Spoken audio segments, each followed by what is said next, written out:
CTV Calgary, local breaking news. Good afternoon. Water restrictions are now in place across Calgary, and anyone who wants to get information or give feedback now has a place to go.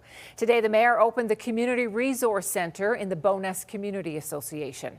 Staff will be on site to answer questions and listen to concerns. The city is asking for cooperation from residents as it conducts major repairs on the Bearspaw South feeder main. Crews are reinforcing the old water main while constructing the new one. This restriction will last a month or so, and staff say they will try to help people as much as they can.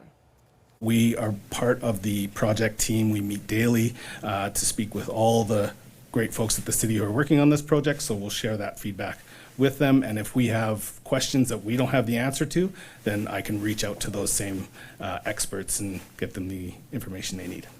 The Community Resource Centre is open Monday to Thursday. Every week it will remain available until 2027. A sinkhole has opened up in southwest Calgary. The hole was spotted on Bel Air Place. City crews have put fencing around the area until it can complete repairs. Fire crews stopped by this morning just to make sure it hadn't grown in diameter. Local traffic is still able to get through.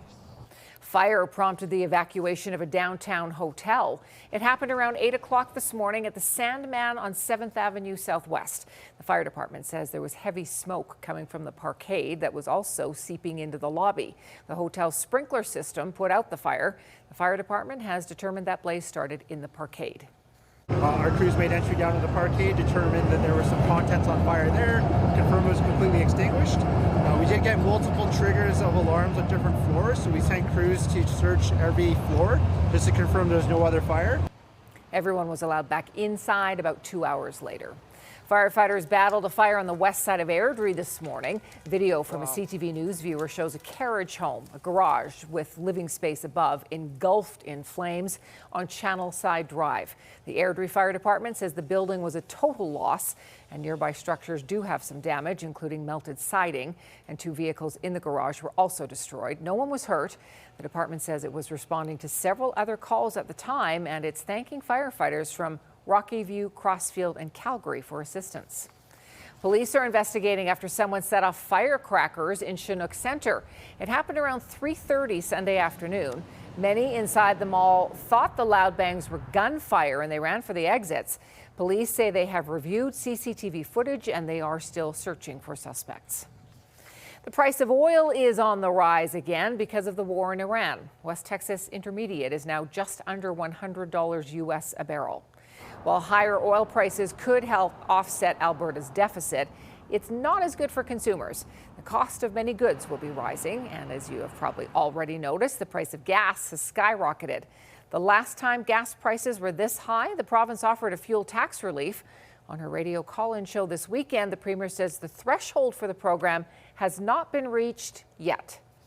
So the way that program works is that elevated price above 80 has to be there for 3 months, and then we do the adjustment. So we're coming to the end of this first quarter where we do that assessment. This jump happened too late, so it wouldn't qualify for April 1st, but we'd be looking and seeing if we would make the adjustment if these prices hold. The Middle East conflict is also putting pressure on the price of jet fuel, and if that continues, you can also expect to pay more for airline tickets. WestJet has been fined $70,000 for violating the air passenger protection regulations. It's connected to the delay and cancellation of a Calgary to Nanaimo flight on February 16, 2025.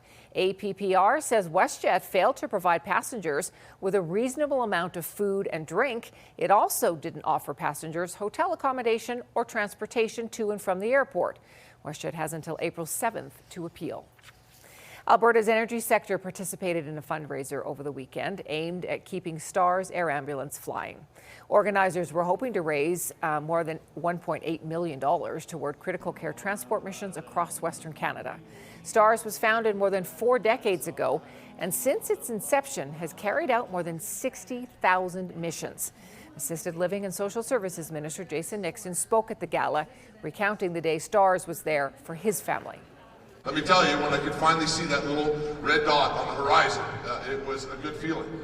As it landed there, and I kissed Austin goodbye and loaded him up in the helicopter, I realized that this was the worst day of my life. Stars was there with me for the worst day of my life.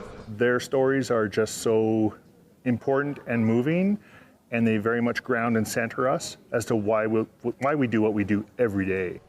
Organizers say Stars and Spurs has raised more than $25 million since it began.